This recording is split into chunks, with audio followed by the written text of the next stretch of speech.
Hi everyone, this video is to go along with the types of inheritance flowchart. This is a great tool to review before your unit assessment, to just kind of categorize and break down how do each of these four types of inheritance compare and contrast. So let's go ahead and first identify what types of inheritance we're looking at. We're looking at simple dominance, incomplete dominance, codominance, and X-linked. Okay. You're going to see some similarities between the first three that you aren't going to see on the fourth. So let's go ahead and begin with simple dominance. Okay. Simple dominance is autosomal. What that means is it occurs on non-sex chromosomes. Okay. And in simple dominance, only one allele is totally dominant and overrides another allele known as the recessive allele. So only one allele is dominant and overrides or overshadows the other recessive allele. Okay. So for example, capital B is going to be dominant. If you have capital B genotype, it's going to be the dominant phenotype. If you have capital B lowercase b, it's still going to be that dominant phenotype because it's going to override it. Okay. And this inherited form is from both parents. Both parents. You get one allele from mom, one allele from dad, and that's how you get your complete genotype, which represents your phenotype. And some examples of this are dimples, freckles, and widow's peak.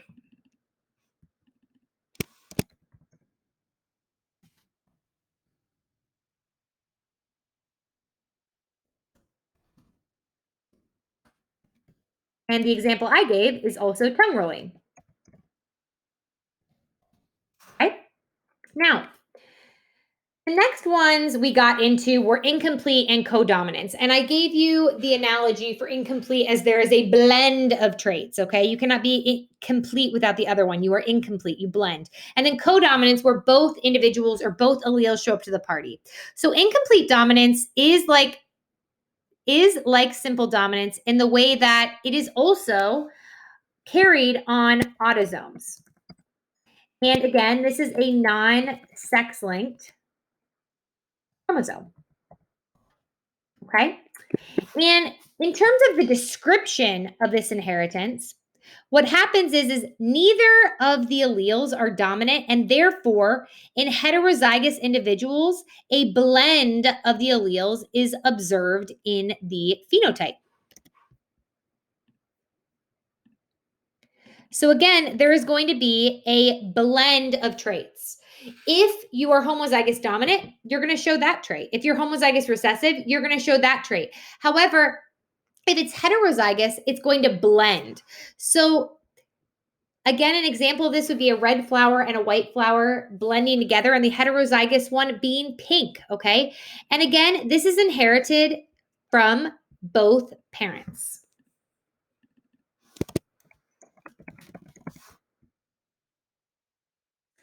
And an example of this would be a red flower is big B, a white flower is little b, and a pink flower or a blend is going to be big B, little b. Or you might see this as A, B, and AB, okay? Now, in codominance, again, this is also an example where you have it carried on autosomes, or again, non-sex linked chromosomes.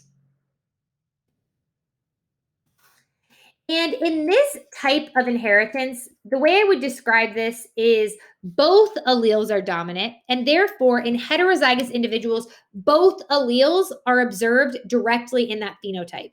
So you're not going to get a blend of traits in this one. You are actually going to see both alleles show up at the same time in those heterozygous individuals, okay? So both of the alleles are dominant, and therefore in heterozygous individuals, both alleles are observed directly in the phenotype. And again, this is inherited by both parents.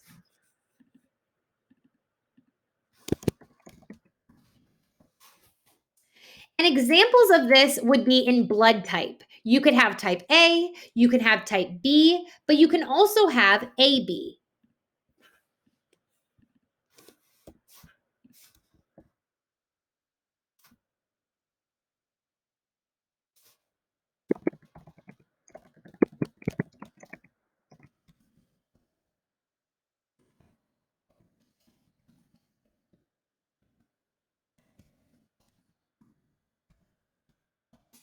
Another example of this would be sickle cell anemia, okay? Last but not least, we have X-linked inheritance. And for the first time, this is going to be inherited differently than the other three. And this is inherited on the sex chromosome.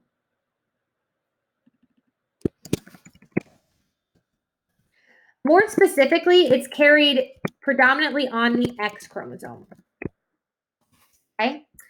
And a description of this would be it is usually recessive, meaning that females or XX have to have two of those chromosomes to exhibit the trait. However, it can be different, but most of our examples, it's going to have to be homozygous recessive in order for a female to actually get that trait. In males, however, it's only carried on the X chromosome, and therefore they only need one of those recessive alleles in order to inherit that trait. So again, it is usually recessive in nature, meaning that females have to have two affected X chromosomes to exhibit the trait. And that's why males are more likely to inherit X-linked traits due to the fact they only have one X chromosome, okay? And once again, this is inherited. Males get it from mom because they're getting that X chromosome. Females get it from both parents because they're getting an X from mom and an X from dad. So males get X from mom. Females get X from mom and dad, okay? And examples of this are color blindness, hemophilia, and muscular dystrophy.